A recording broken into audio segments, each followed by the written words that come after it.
जय श्री राम। वंदे मातरम। भारत माता की जय। साथियों, मैं अरविंद तिवारी आज भ्रष्टाचार के विषय पर न बोल करके भ्रष्टाचार की ही तरह व्याप्त समाज में, जिसको मानसिक भ्रष्टाचार कहते हैं, किस तरीके से प्रसारित किया जा रहा है विगत कुछ दिनों से, उस विषय पर बात करना चाहता हूँ। इस हेतु कुछ लोगों ने मुझसे निवेदन भी किया कि आप इस विषय पर भी कुछ वीडियो बनाएं। तो मेरा उन सभी लोगों से यह निवेदन भी है कि मेरे समस्त वीडियो को भी इतना प्रसारित करें कि मेरी बात और उनकी भावनाएं, जो उन्होंने निवेदन किया है, वह सभी तक पहुँचे। तभी किसी भी प्रयास की एक सार्थकता होती है। साथियों,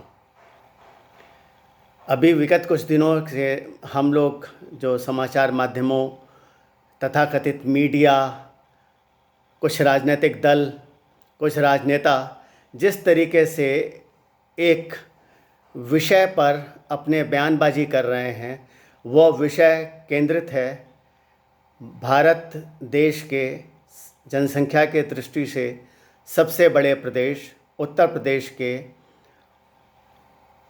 औद्योगिक नगरी कानपुर शहर। तो आप नाम समझ गए होंगे कि मैं किस व्यक्ति के बारे में बात कर रहा हूँ। अब वह व्यक्ति आज की तिथि में इस दुनिया में नहीं है, लेकिन उसके नाम को लेकर के लोग अपनी अपनी रोटियां सेकने में लगे हुए हैं। यह एक अजीब सी विडंबना है कि जब उसे पकड़ा नहीं गया था, तब भी यह मीडिया अपने तरीके से गाना गा रहा था। कुछ राजनेता रुदाली रुदन कर रहे थे। कुछ राजनीतिक पार्टियां इस पे अलग अलग तरीके के संदेशों को प्रसारित कर रही थीं, अपने बातें रख रही थीं, और वही मीडिया ऐसी बातों को, अनावश्यक बातों को रख रहा था, जैसा कि उसने CAA NRC के समय में किया, जैसा कि अभी चीन और भारत के बीच में एक विवाद को लेकर के किया। जो जिसका काम है उसके ऊपर ये नहीं छोड़ते, अपना काम नहीं करते हैं ये लोग, लेकिन यह हर अवसर ढूंढते हैं और उसके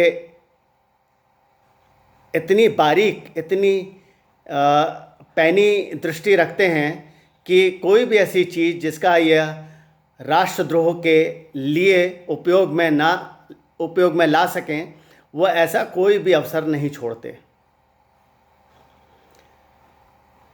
उसके उदाहरण CAA NRC से लेकर के चीन भारत के बीच में विवाद को लेकर के आज जो मैं कानपुर शहर के उस व्यक्ति जिसका कि नाम विकास दुबे है, विकास दुबे, किस तरीके से एक प्रबुद्ध वर्ग भी इस पर आपस में बटा हुआ है। मैं प्रबुद्ध वर्ग के बारे में भी बहुत ज़्यादा चर्चा नहीं करूँगा, लेकिन वो प्रबुद्ध वर्ग समझ रहा है, व्हाट्सएप पे, फेसबुक पे, सब जगह इधर उधर वो अपनी बातें लिख रहा है, जैसे हम स्वयं में पता नहीं क्या हैं। अगर किसी को बात करनी चाहिए थी या समस्त भारतीयों के मन मस्तिष्क में कोई भी विचार तरंगें उठनी चाहिए थी, तो वह एक। आप में से कोई बता सकता है कि वो क्या उठना चाहिए था? नहीं, किसी ने इस पे कोई चिंतन मनन नहीं किया। कड़वी सत्यता यह है, वास्तविकता यह है कि यह जो काम किया गया इस व्यक्ति को लेकर के, क्या लोगों ने एकजुट होकर के एक सुर में, बिना किसी मिश्रण के या बिना किसी लाग लपेट के यह मांग रखी केंद्र सरकार और उत्तर प्रदेश सरकार और अन्य सरकारों से कि ऐसे कुख्यात लोगों का बगैर धर्म, जाति, भाषा, आधार देखे इस पृथ्वी से पूर्ण विस्थापन जैसा यह किया गया है, एक उदाहरण है। और ये एक संदेश जाना चाहिए ऐसे सभी लोगों का जिस दिन ऐसा हो जाएगा उस दिन एक बहुत बड़ा परिवर्तन आएगा।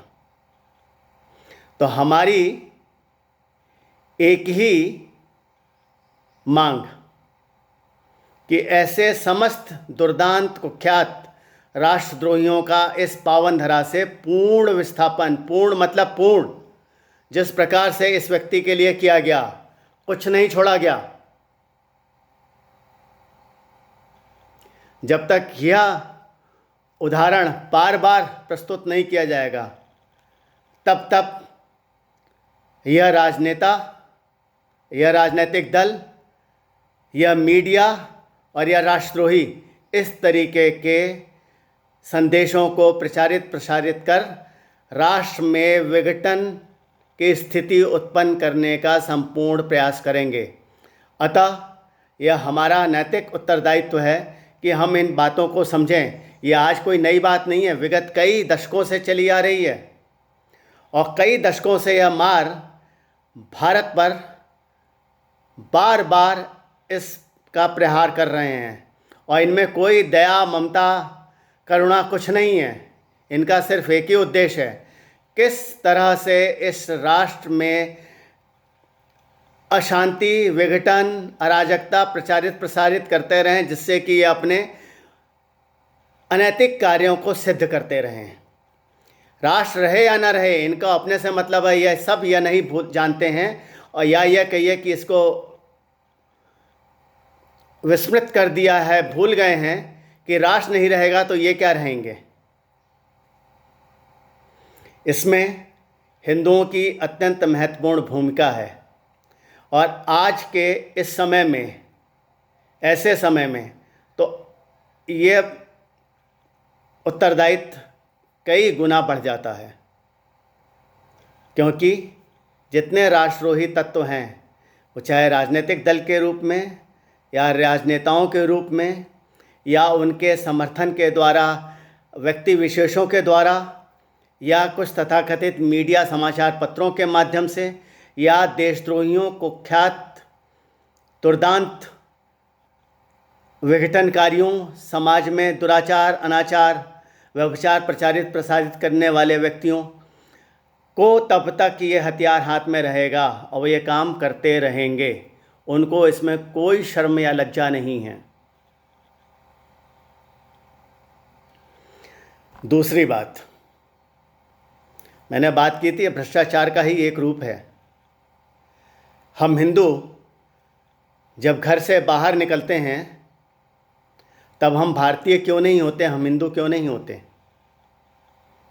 क्या यह भ्रष्टाचार को किसी तरीके से बढ़ावा नहीं देता? अपने दिमाग, मन, मस्तिष्क पे ज़रा इस पे चिंतन मनन करिए, इस पे अवश्य समय दीजिए। हम घर के बाहर जब ब्राह्मण बन करके निकलते हैं, ठाकुर बन करके निकलते हैं, बनिया बन करके निकलते हैं, शूद्र बन करके निकलते हैं, गुर्जर, जाट, बौद्ध, जैन, पता नहीं क्या क्या बन करके निकलते हैं, सिख, जो कि सब के सब उसी सनातनी पद्धति के शाखाएं हैं और उसी हिंदू संस्कृति की धरोहर हैं, उन्हीं में से अलग अलग निकली हुई शाखाएं हैं। उसको हम किस तरीके से भूल जाते हैं? और जब हम बाहर इस रूप में निकलते हैं तो हम आपस में एक दूसरे से बटे हुए रहते हैं। हम घर के अंदर ब्राह्मण हैं, ठाकुर हैं, बनिया हैं, शूद्र हैं, वैश्य हैं, सिख हैं, अन्य हैं, सब कुछ हैं, जो हैं घर के अंदर। उसका उदाहरण आपको देखना है तो अन्य धर्म में देखिए, क्या वहाँ विसंगतियाँ नहीं हैं? क्या वहाँ पे जातिगत समस्याएं नहीं हैं? आप इस चीज़ को नहीं समझ पा रहे होंगे तो अगले वीडियो में मैं उसको भी लेकर के आऊँगा। तो राष्ट्र में विशेष धर्म हैं, उन धर्मों के अंतर्गत क्या जातिगत समस्याएं या विसंगतियां नहीं हैं? उनमें आपस में मनमुटाव या दुराव नहीं है? परंतु परंतु परंतु मैं बार बार ये कह रहा हूँ, परंतु जैसे ही वो दरवाजे से बाहर निकलते हैं वह सिर्फ और सिर्फ उसी धर्म के होते हैं, उसी धर्म की बात करते हैं, कोई और बात नहीं करते। हम ये भी नहीं सीख सके धर्मो रक्षते रक्षिता। वो हमसे बेहतर समझते हैं। हम यहाँ बटे हुए हैं, आपस में ही राजनीति कर रहे हैं कि ब्राह्मण है तो ये हुआ, ठाकुर है तो ये हुआ, ठाकुर होता तो क्या करते, ब्राह्मण होता तो क्या करते। हम इसी चीज़ के लिए कर रहे हैं। हमने एक सुर में बात नहीं की कि ऐसे समस्त कुख्यात आतंकियों, आरोपियों, दुराचारियों, व्यभिचारियों का एक ही हश्र इस पावन धरा से पूर्ण विस्थापन, पूर्ण मतलब पूर्ण उदाहरण हमारे समक्ष है। कोई किंतु परंतु नहीं। जिस दिन हम एक सुर में अपनी बातों को रखेंगे, राष्ट्र के ये जो नेता हैं जिनको हमने चुना है काम करने के लिए, राष्ट्र हित में, व्यक्तिगत हित में नहीं। व्यक्तिगत हित में अगर आपको किसी को चुनना है तो नौकर रखिए अपने घर में। राष्ट्र हित के लिए चुना है तो हमें अपनी बात इन सभी राजनेताओं तक पहुंचानी है कि आपको राष्ट्र हित के लिए चुना गया है। व्यक्तिगत हित के लिए चुनना है तो नौकर चुनिए ना, जो आपके अनुसार आपके लिए काम करें। और अगर मेरी बातों को कुछ तथाकथित बड़े, जिनके पास जो धन कुबेर लोग हैं, वो ये समझ रहे हैं कि उन्होंने इन राजनेताओं को इस तरीके से समर्थन दिया कि वो उनके नौकर हैं, तो ये भूल कर रहे हैं। ऐसे धन कुबेरों, व्यभिचारियों, दुर्दांतियों के प्रयासों से ये नहीं चुने गए हैं। अब यह भ्रांति तोड़नी होगी हम लोगों को। ये चुने गए हैं राष्ट्रवादियों के द्वारा, और राष्ट्रवादियों के द्वारा चुने गए हैं तो इनको राष्ट्रहित में ही कार्य करना होगा। राष्ट्रहित में ही। इनके पास कोई और दूसरा विकल्प हमें नहीं देना है। अतः हमें एकजुट होना आवश्यक है। हम विशेषतः हिंदू, ब्राह्मण, ठाकुर, बनिया, ये सब जातियों से ऊपर उठ करके पहले हिंदू बने। घर के अंदर हम जो हैं रहें, वह आवश्यक भी है। बहुत से लोग इसका विरोध करेंगे, लेकिन मैं चाहता हूं कि वो अपनी बात रखें इस चीज़ पे। मैं उसका उत्तर देने को तैयार हूं। लेकिन घर के बाहर सिर्फ और सिर्फ मात्र हिंदू।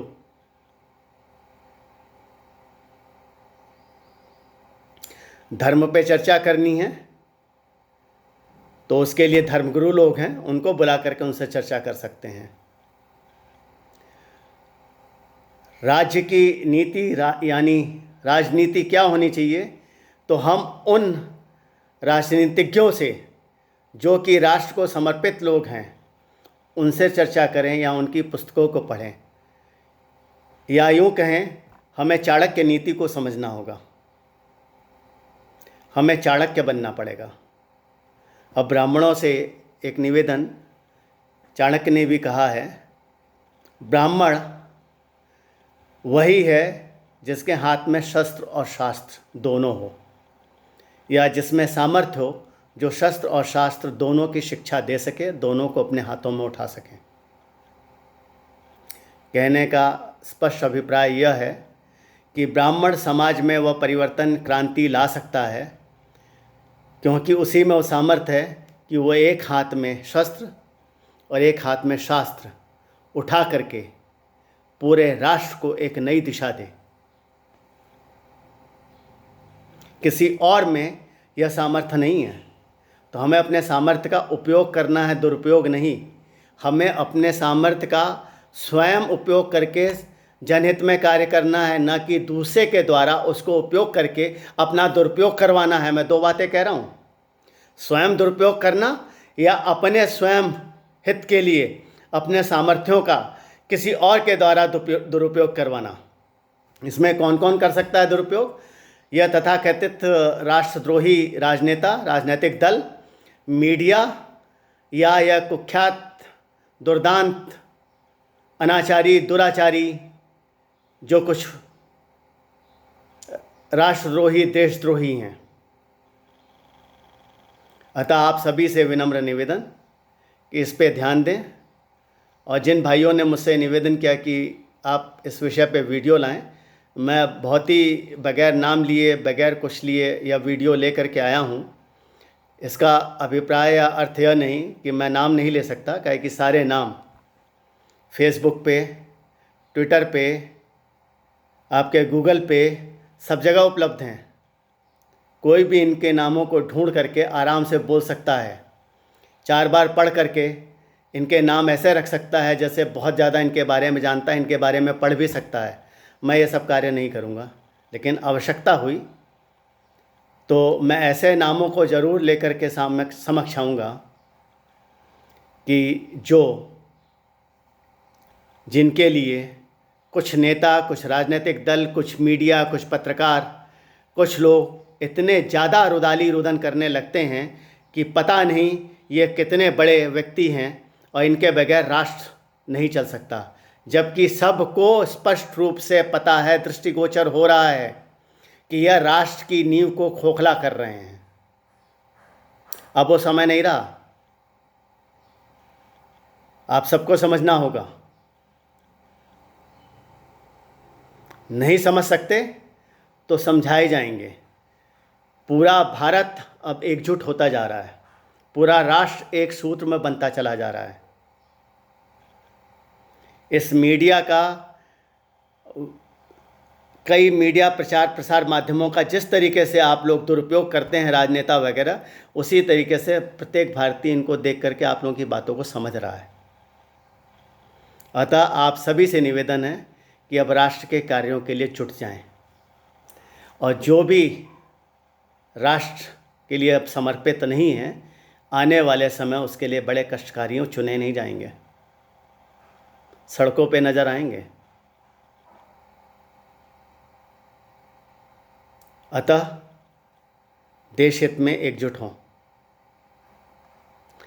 और समस्त हिंदू भाइयों से मेरा निवेदन कि जो अन्य धर्मों में व्याप्त विसंगतियां हैं उनमें अवश्य दृष्टिपात करें। आपको इतने झटके देने वाली बातें पता चलेंगी कि आप इसके बारे में सोच भी नहीं सकते हैं। मैं इसको कुछ शब्दों में कह रहा हूँ, लेकिन ये बातें बहुत बड़ी हैं। अब समय आ रहा है कि उस पर समस्त हिंदुओं को चिंतन मनन करना होगा। एक छोटा सा उदाहरण दे करके मैं अपनी बात यहीं पे समाप्त करता हूँ। कश्मीर स्वतंत्रता प्राप्ति के बाद अपने राष्ट्र से कुछ विशेष समुदाय के लोगों को वहाँ ले जाया गया। 370-35 से हटने से पूर्व तक वो कितना भी पढ़ लिख ले, उसी कार्य में उसको लिया जाता था। कहीं किसी की आवाज़ नहीं उठ रही थी। और वहाँ के जो ब्राह्मण, हिंदू, उच्च वर्ग के लोग थे, जिस तरीके से निष्कासित किए गए, और ये जो काम वहाँ पे जिस तरीके का कर रहे थे, जिसके लिए चुन के ले जाए गए, जिनके दिमाग में ये था कि उनको ये चीज़ मिलेगी मिलेगी मिलेगी, नहीं मिली। आज जब राष्ट्रवादी सरकार आई है, राष्ट्र हित में सोचा है, तब उनको जाकर के सांस लेने का अवसर प्राप्त हुआ है।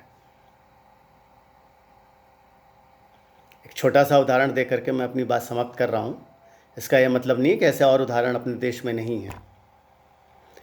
साथियों, इसी के साथ भारत माता की जय, वंदे मातरम, जय श्री राम।